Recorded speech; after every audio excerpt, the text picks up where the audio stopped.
Today, I'm surviving 100 days in a volcanic-only world. No grass, no trees, no animals, just me and the volcanic wasteland. You see this? There's absolutely nothing. And to top this all off, I'm in hardcore mode. Only one life. Enough explanation, let's get right into it. Day 1, I spawned in and explored my surroundings. I instantly noticed a ruined portal, so made my ways towards it. Luckily for me, it had some decent gear, and a pickaxe which is exactly what I needed.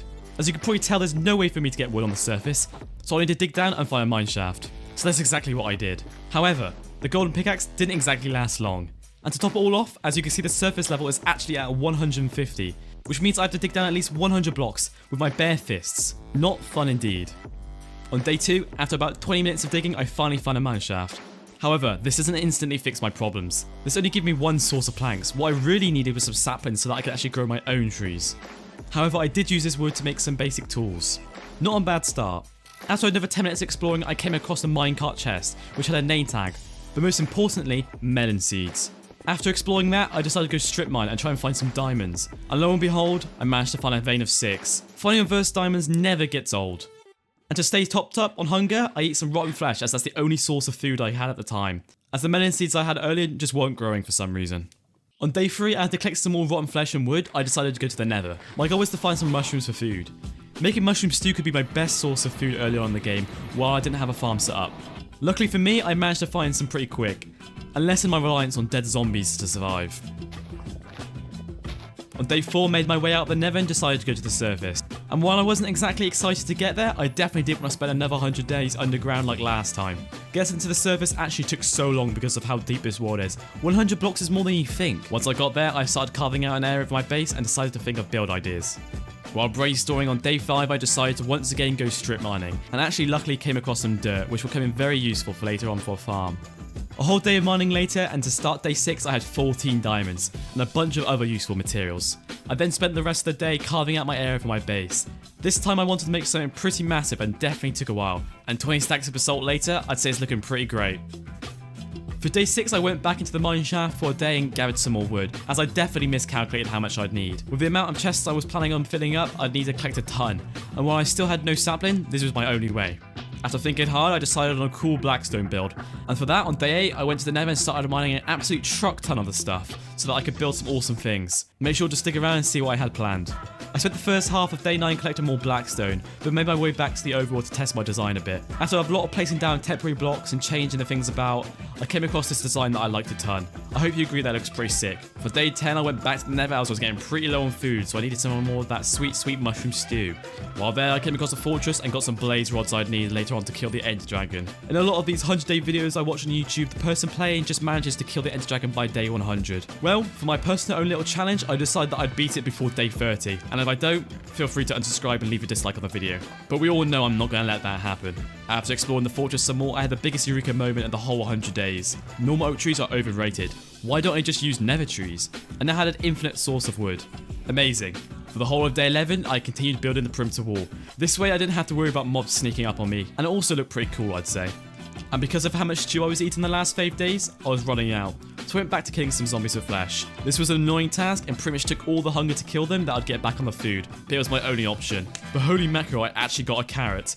Now I can stop eating flesh, a mush fungus, and actually eat some real food.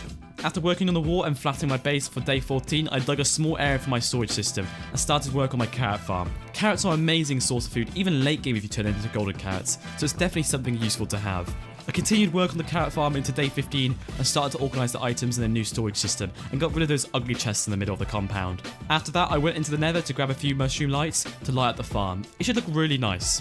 On day 16 I decided to light up the compound and stop so many mobs spawning inside of it. It should make my life a lot easier. I then decided to move the nether portal to a more convenient spot and organise more items. After doing that, once again I expanded the carrot farm so that I could just rely on that. After spending a ton of time working on my base, I decided that I should probably go back into the cave, so that's exactly what I did. And hey presto, here are some diamonds. After finishing with my mining, I went to the surface and organised my inventory. Something I love to do and definitely don't hate doing every 5 minutes. It's almost day 20 and I'm nowhere near killing the dragon, so it's time to collect some ender pearls. After a full day of getting pearls, I had enough to triangulate the portal. As a professional speedrunner, this was a piece of cake. I located the stronghold chunk and dug down into the starting staircase. I kinda almost died to the mobs, but we can gloss over that.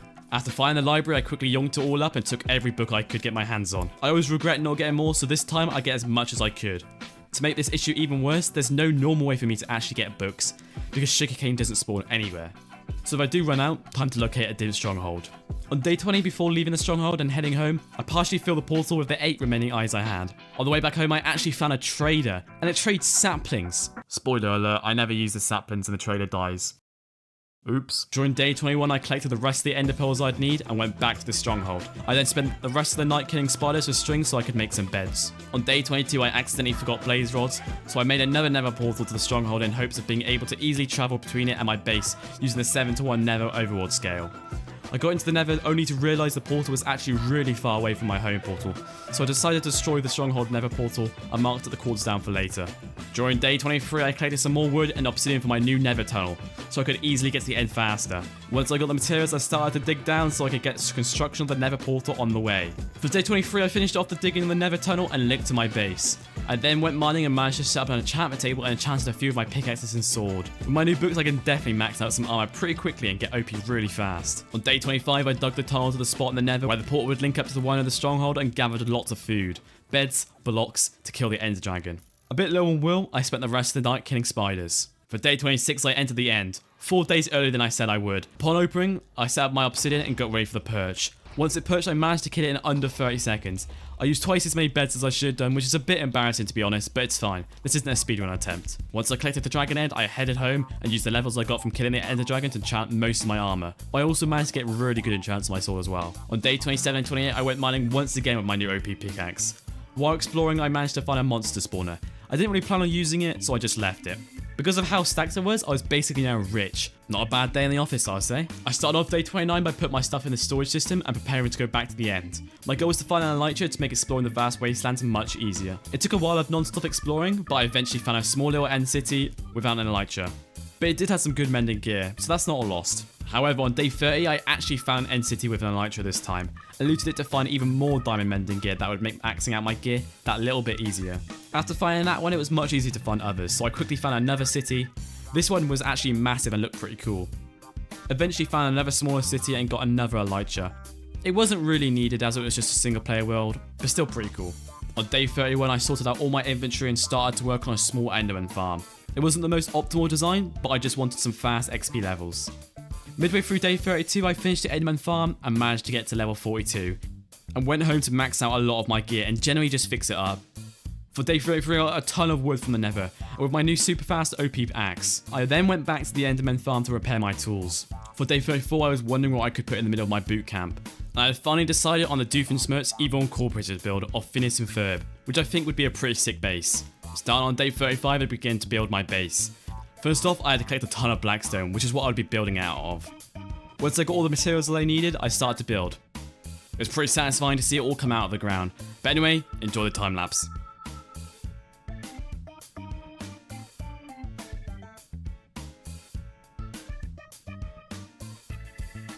And on day 48, the Doofenshmirtz Evil Incorporated build was done.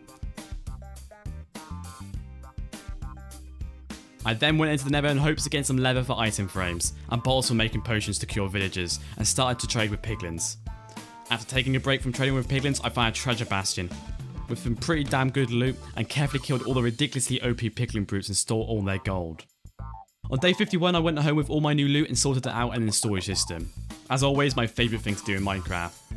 After doing that, I spent the rest of the night looking for some zombie villagers so that I could get some villagers, but didn't find any unfortunately, so just settled on repairing my tools. On day 53, I decided that I enchanted a book to try and get Unbreaking free. I eventually found it. I went to the enderman farm to mend my gear and get the book with the levels I gained. For day 54, I started a new mine and made this massive staircase down. With this, if I ever ran out of diamonds, I could quickly run down and get some more. This took some time even with my super OP pickaxe, but I managed to finish it by day 55. During day 56, I spent the night looking for zombie villagers and a witch. I needed to kill a witch because it's actually the only way for me to get sugar for weakness potions. Once I found a witch and killed her, I spent the rest of the day making a netherwart farm and brewing potions. After collecting a bunch of netherwood, I went home and spent the night hunting zombie villagers again. This time I actually found one. I cured it and named it Jerry, built a small chamber for him and maybe in the future a friend. After finding said friend for Jerry on day 58, I cured him and drove him into the house. I got Jerry to be a mending villager for 1 emerald and got a bunch of mending books. In hindsight, this was probably a bit of a dumb idea considering I had already had a ton of mending, but never mind. After once again fixing my gear, I went home and enchanted my sword a few times to get some better enchants. It costed a lot of levels, but look at this absolute beast. On day 61, I forced my villagers to go at it. They refused, however. I'd eventually make these friends turn into something more, don't worry. While I was letting them get to know each other a little bit better, however, I went to get some iron and smelted it up. After finishing that on day 62, I was hoping they would have a second go. I waited around the corner and let them do it while I wasn't there. With the camera not being on them, they did the business and had a kids to show for it. Absolutely shameless. For the next few days, I wanted to do another build project. For this, I needed a lot of blackstone, so I got at it and mined a lot out. After getting the materials, I moved my wall further back and emptied out more space as I definitely needed it. And after getting the area nice and laid out, I started to work on the structure. Once I got the basic structure up, I started on the interior. I was going for a desert temple kind of feel, but much more post-apocalyptic. Once I got the pathways completed with rails stopping me from jumping off by accident, I started expanding the holes downwards. And once I got the holes to the depth I wanted, I decided to fill them with lava, as I thought that would really finish off the scary aesthetic. After a super close call with a creeper, I decided it was probably for the best not to make my fall out of something that could easily kill me, and instead decided on using water. On day 85, I actually managed to get glass with a villager, so I decided to make a water elevator for a cool underground library. So I dug out some space and started to work on that. I made this really cool fireplace on day 90 and made a full enchantment setup with a few armor stands for decoration. I want nothing but the best. After placing my dragon egg on day 91, I decided to go for netherite to finish my god set. And to be honest, I got pretty lucky. As always, my pick started to break, so once again it went to the enderman farm. With all my new netherite, I finished upgrading most of my tools and was feeling pretty great.